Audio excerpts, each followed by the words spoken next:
ሰላም ተማሪዎች እንኳን ወደ ዩኒት 4 የመጀመሪያ ቪዲዮ በደህና መጣችሁ። በዚህና ቀጥሎ ባሉት ቪዲዮዎች ስለ ሊኒየር ፕሮግራሚንግ እንማራለን። አብራችሁን ቆዩ። ሊኒየር ፕሮግራሚንግ በጣም ሰፊ የሆነ አፕሊኬሽን ያለው ቶፒክ ነው። በዚህ ዩኒት ውስጥ ልናገኝ የምንችለውን ነገር በተወሰነ መልኩ ለማየት እንዲያስችለን እዚህ ጋር ያለችውን ፕሮብለም እንመልከት። በዚህ ፕሮብለም ውስጥ የምትመለከቱት ፋርመሩ 3 ቶን ፖቴቶ እና 4 ቶን ካሮት አለው። በተጨማሪም ይህ ምርት ለማምረት እንዲያስችለው 5 ቶን ፈርቲላይዘር አለው። ይሄ 5 ቶን 1 ለ1 ነው መጠቀም ይችላል። ለምን 1 ኪሎ ግራም ካሮት ለምሳሌ ለማብቀል 1 ኪሎ ግራም ፈርቲላይዘር ያስፈልገዋል። ለፖቴቶም እንደዚሁ። እዚህ ላይ ዋናው ዓላማ በዚህ በሚያመርተው ያጠቃላይ ያለው ፈርቲላይዘር 5 ስለሆነ 3 ሲደመር 4 7ቱንም በአንዴ ፕሮዲዩስ ማድረግ አይችልም፣ ማምረት አይችልም። ስለዚህ መመጠን አለበት፣ የትኛውን ሞር ትኩረት ማድረግ እንዳለበት። እዚህ ጋር ከፖቴቶ ወይም ከድንቹ የሚያገኘው ትርፍ 1.2 በኪሎግራም ቢሆን ዶላር በኪሎግራም፣ ከካሮቱ ደግሞ የሚያገኘው 1.7 ዶላር በኪሎግራም ቢሆን የትኛውም ምን ያክል ማምረት እንዳለበት ዲሳይድ ማድረግ አለበት፣ ፈርቲላይዘሩን ኤፊሽንትሊ ተጠቅሞ ማለት ነው። እዚህ ላይ ዋና ዓላማው ፕሮፊቱን ማክሲማይዝ ማድረግ ስለሆነ የትኛውን ኤፊሽንትሊ መጠቀም እንዳለበት ማሰብ ይኖርበታል። ይህን ደግሞ በቀላሉ ለመስራት እንዲያስችለው በዚህ ላይ የሚያመርተው የሁለቱም መጠን ፖዚቲቭ ነው። ያው ፖቴቶም በቶን እና ኤክስሲ የምንለው ካሮቱ ነው። ኤክስፒ የፖቴቶ መጠን ከ3000 ወይም 3 ቶን ስለተባለ ከ3000 ሊያንስ ወይም እኩል ሊሆን ይችላል። ካሮቱም እንደዚሁ ከ4000 ሊያንስ ወይም እኩል ሊሆን ይችላል። የሁለቱ ድምር ግን ከ5000 መብለጥ አይችልም። ለምን? ያለን የፈርቲላይዘር መጠን 5000 ስለሆነ። ሌላው ኢምፖርታንት ሪሌሽን እዚህ ጋር የምንመለከተው ነው። 1.2 ኤክስፒ የተባለው እዚህ ጋር ፕሮፊቱ ነው። ኤክስፒ የፖቴቶ ሲሆን የፖቴቶ መጠን ሲባዛ በ1.2 ሲደመር 1.7 ደግሞ ከየካሮቱ በኪሎግራም የሚያገኘው ትርፍ ነው። ብንደምር የዚህ ድምር ውጤት ማክሲመም እንዲሆን ምን ያክል ኤክስፒ ወይም የፖቴቶ መጠን እና ደግሞ የኤክስፒ መጠን ምን ያክል ቢሆን ነው ይሄ ነገር ማክሲመም ሊሆን የሚችለው የሚለውን ፊገር አውት ማድረግ ያስፈልጋል። እዚህ ጋር ዋናዎቹ ቫሪያብሎች ኤክስፒ እና ኤክስሲ ናቸው። ኤክስፒ ያልነው የፖቴቶ መጠን በኪሎግራም ሲሆን ኤክስሲ ደግሞ የካሮቱ መጠን በኪሎግራም ነው። ሁለቱም ዜሮ ኔጌቲቭ መሆን አይችሉም። 0 እና ከዛ በላይ ናቸው። በተጨማሪም ኤክስፒ ወይም የፖቴቶ መጠን 3 ቶን ስለተባል ከ3000 ኪሎ ግራም ያነሰ ወይም እኩል ሊሆን ይችላል።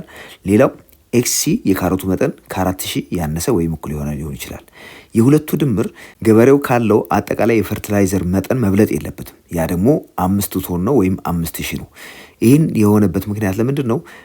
ለእያንዳንዱ 1 ኪሎ ግራም ፈርቲላይዘር የሚጠቀመው 1 ኪሎ ግራም ፖቴቶ ወይም 1 ኪሎ ግራም ካሮት ነው። ለእያንዳንዳቸው 1 ኪሎ ግራም ስለሚያስፈልጋቸው በዚህ መሰረት የሁለቱ ድምር ከ5000 መብለጥ የለበትም። በዚህ መሰረት ይህን ግራፊካሊ እንደዚህ ማስቀመጥ እንችላለን።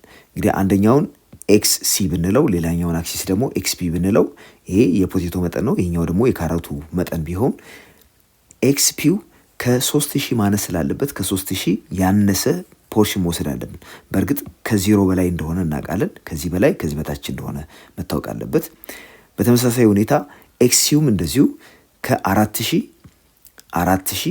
መብለጥ የለበትም፣ ከ0 ደግሞ ማነስ የለበትም። ስለዚህ በዚህና በዚህ መካከል ይሆናል ማለት ነው። በተጨማሪም ኤክስፒ ሲደመር ኤክስሲ ይሄ ላይን ማለት ነው ከ5000 ማነስ ስላለበት ይሄኛው ፖርሽን ይሄን ኢንኢኳሊቲ የሚገልጸው ይሄ ነው ማለት ነው። በአጠቃላይ በዚህ ውስጥ እና ኮርነሮቹ ላይ ያረፈው ነገር ትክክለኛ የምንፈልገውን ሪዛልት የሚሰጠን ነው። ዋናው ዓላማ ማክሲማይዝ ማድረግ ስለሆነ ይህን ማክሲማይዝ ለማድረግ ያ ማለት 1.2 ሲባዛ በኤክስፒ ሲደመር 1.7 ሲባዛ በኤክስሲ ማክሲመም የሚሆነው ምን ሲሆን የሚለውን ማወቅ ስለሆነ የምንፈልገው ይህን እንዴት አድርገን ነው ማግኘት የምንችለው የሚለውን መልስ ይህን ቻፕተር በሚገባ ስንረዳ በኋላ ላይ መመለስ እንችላለን። ስለዚህ ይህንና ይህን የሚመስሉ ሌሎች ፕሮብለሞችን በቀላሉ መስራት የሚያስችለን ሊኒየር ፕሮግራሚንግ አንደርስታንድ ስናደርገው ነው። ስለዚህ በዚህ ቻፕተር ይህን በሚገባ በመረዳት የእንደዚህ አይነት ጥያቄዎችን መልስ በቀላሉ አድሬስ ማድረግ እንችላለን። ይህን ቻፕተር ከተማር የአንድን ኢኒኳሊቲ ሪጅኖች እንዴት አይደንቲፋይ ማድረግ እንደምንችል እናያለን። በተጨማሪም ሲስተም ኦፍ ሊኒየር ኢኒኳሊቲስ እንዴት ሶልቭ እንደምናደርግም እንመለከታለን። በተጨማሪም ሊኒየር ፕሮግራሚንግ ፕሮብለሞች እንዴት ኮንስትራክት ማድረግ እንደምንችልም የምናይበት ይሆናል። ቀደም ሲል ያየነው በኢንትሮዳክተሪ ፓርቱ ላይ እንደዚህ አይነት ፕሮብለሞች እንዴት ሶልቭ እንደሚደረጉም እንመለከታለን። በዚህም ሪል ላይፍ ፕሮብለሞች በሊኒየር ፕሮግራሚንግ ሶልቭ ለማድረግ እንችላለን። በተጨማሪም ስፕሬድሺት በመጠቀም ሊኒየር ፕሮግራሚንግ ፕሮብለሞችን እንዴት ሶልቭ እንደምናደርግ እንመለከታለን። In the previous grades, you discussed systems of linear equations and their applications in solving the day-to-day problems. ከዚህ በፊት በነበረ ግሬድ የሲስተም ኦፍ ሊኒየር ኢኩዌሽን እንዴት ለአፕሊኬሽን እንደምንጠቀምበት አይተናል። In grade 9, you studied about linear inequalities and system of linear inequalities in two variables and their solution by graphical method. ግራፊካል ሜትድ በመጠቀም ሊኒየር ኢኒኳሊቲን እንዴት ሶልቭ ማድረግ እንደምንችል ሲስተም ኦፍ ሊኒየር ኢኒኳሊቲስ ግሬድ 9 ላይ ተመልክታችኋል። በዚህ ዩኒት ምንም እንኳን በጣም ብዙ አማራጭ መንገዶች ቢኖሩም ሊኒየር ፕሮግራሚንግ ፕሮብለሞችን ግራፊካሊ እንዴት ሶልቭ ማድረግ እንደሚቻል እንመለከታለን።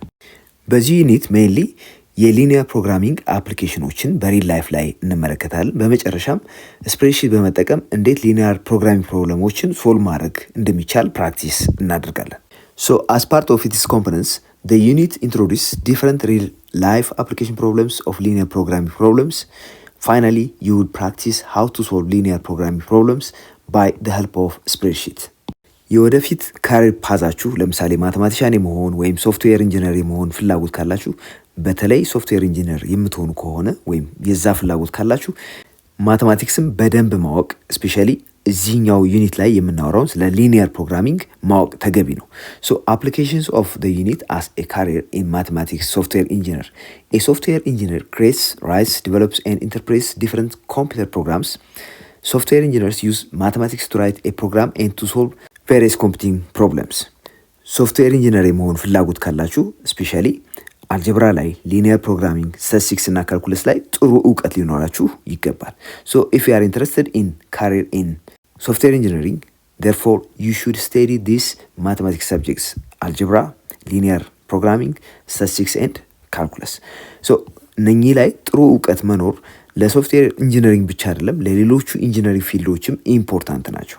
በዚህ ቪዲዮ ኢን ጀነራል ግራፊካል ሶሉሽንስ ኦፍ ሲስተም ኦፍ ሊኒየር ኢኒኳሊቲስ ምን እንደሚመስል ጠቅላላ የሆነ ሀሳብ እንመለከታለን። አክቲቪቲ 4.1 ፕሎት the linear equation of the form y equal to mx plus b። ይህ እንግዲህ y equal to mx plus b የምንለው የሊኒየር ኢኩዌሽን ጀነራል ቅርጹ ነው። m ግሬዲየንት ወይም ስሎፑ ሲሆን b ደግሞ y ኢንተርሰፕቱ ነው። for different values of m and b የተለያዩ m እና b ቫልዩዎች እየወሰዳችሁ የy equal to mx plus b ግራፍ ፕሎት አድርጉ ነው የተባለው። for instance m ሌስ ዛን 0 አድርጋችሁ m ግሬተር ዛን 0 ወይም ደግሞ m 0 እያደረጋችሁ b እንደዚሁ እየቀያየራችሁ y equal to mx plus b ግራፍ ምን እንደሚመስል አመልክቱ ነው የተባለው። በመጀመሪያ y equal to mx plus b ላይ b በመቀያየር ከኔጌቲቭ 2 ጀምሮ እስከ 2 ያሉ ቁጥሮችን እየወሰድ ኢፌክቱን እንመለከታለን። ቀደም ሲል b ምንድነው ብለናል? y ኢንተርሰፕት። ስለዚህ y ኢንተርሰፕቱ ሲቀያየር እዚህ ጋር የመጀመሪያ ለምሳሌ ኔጌቲቭ 2 b ብናደርገው እዚህ ጋር ይመጣል። ከዛ ቁጥሩ እየጨመረ ሲመጣ ኢንተርሰፕቱ እየጨመረ ይመጣል። ይሄ ግን ላይኑ ተመሳሳይ ግሬዲየንት ወይም ስሎፕ እንደያዘ ወደ ላይ እንደዚህ እየተንሸራተተ ይመጣል ማለት ነው። በመቀጠል ኤሙን ደግሞ በመቀያየር የሚመጣውን ኢፌክት እንመልከት። እዚህ ጋር ኤሙ ተቀየረ ማለት ስሎፑ ወይም ግሬዲየንቱ ተቀየረ ማለት ስለሆነ እዚህ ላይ ለምሳሌ መነሻችን የኤምን ቫልዩ ኔጌቲቭ 2 አድርገን የተነሳ ነው። ያው ቢውን አንቀይረውም ኔጌቲቭ 2 እንዳለ ይቀጥላል። ከዛ ይሄ ኔጌቲቭ 2 እየጨመረ ቢመጣ የኔጌቲቭ 2 ቫልዩ ኔጌቲቭ 2 ደን ኔጌቲቭ 1 ስናደርገው ትንሽ ወደዚህ ይሽከረከራል። 0 ሲሆን ሆሪዞንታል መስመር ያመጣል። ከዛ በኋላ ወደ ፖዚቲቭ ቫልዩ እየጨመረ ሲመጣ ይሄ መስመር እንደዚህ እየተሽከረከረ ይመጣል ማለት ነው።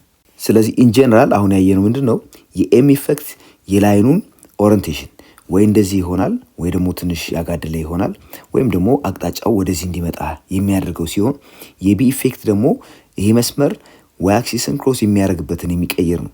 ቢ ፖዚቲቭ ቢሆን እዚህ አካባቢ ይመጣል። ቢ ኔጌቲቭ ከሆነ ደግሞ ወደ ታች እንደሚወርድ ማመላከቻ ነው። 0 ከሆነ ደግሞ እዚህ ጋር ኢንተርሴክት ያደርገዋል ዋይ አክሲስን። ስለዚህ ዋይን የቱ ጋር ኢንተርሴክት እንደሚያደርገው የምንመለከትበት ነው ቢ።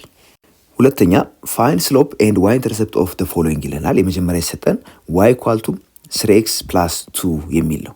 የዚህ ስሎፕ ይሄ ሲሆን ዋይ ኢንተርሰፕቱ ደግሞ 2 ነው። ስለዚህ ስሎፕ ብለን ስሎፑን ኤም ብለን የምንገልጸው ስለሆነ ኤም ብንለው እኩል ይሆናል 3 ማለት እንችላለን። ዋይ ኢንተርሰፕቱ ደግሞ ዋይ ኢንተርሰፕት ቢ የምንለው ስለሆነ ቢ እኩል ይሆናል 2 ብለን መጻፍ እንችላለን። ቢ ላይ የሰጠን ኢኩዌሽን y ኢኳል ቱ 1/3x + 2 ይላል። የዚህ ስሎፕ የኤክስ ኮኤፊሽንት ነው ሲምፕሊ፣ ያ ደግሞ 1/3 ይሆናል። y ኢንተርሰፕቱ 2 ነው። ሲ ላይ ያለን ኢኩዌሽን ደግሞ y ኢኳል ቱ -4x + 5 ይላል። የኤክስ ኮኤፊሽንት -4 በመሆኑ የዚህ ኢኩዌሽን ስሎፑ ወይም ግሬዲየንቱ -4 ይሆናል። ኤንድ y ኢንተርሰፕቱ ደግሞ 5 እዚህ ጋር የሚቀመጠው ኮንስታንት ነምበር ይሆናል። ዲ ላይ የሰጠን ኢኩዌሽን x + 2y = 2 ይላል። እዚህ ላይ እንደምትመለከቱት በቀጥታ የዚህን ስሎፕ እና ኢንተርሰፕቱን y ኢንተርሰፕቱን ለማግኘት ትንሽ አስቸጋሪ ሊሆንብን ይችላል። ስለዚህ ወደምናውቀው y = mx + b4 መቀየር ይኖርብናል።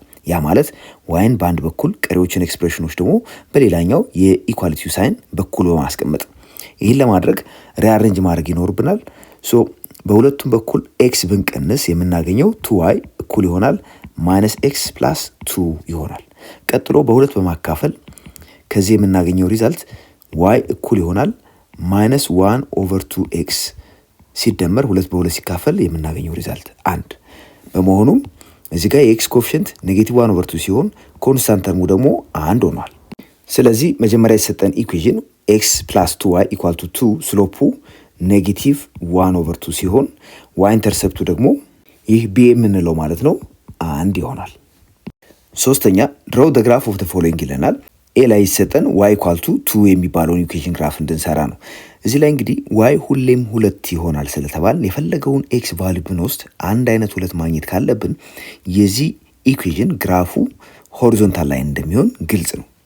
በዚህ ኢኩዌሽን ላይ እንደምትመለከቱት ኮንስታንት ተርም ብቻ ነው ያለን፣ ያም 2 ነው። y ኢንተርሰፕቱ ማለት ነው 2። እሱን ካገኘን በኋላ በቀጥታ በ2 የሚያልፈውን ሆሪዞንታል ላይን ድሮ ማድረግ ነው። ቢ ላይ ደግሞ ግራፉን እንድንሰራ የተጠየቅነው የኤክስ ኢኳል ቱ -4 ነው።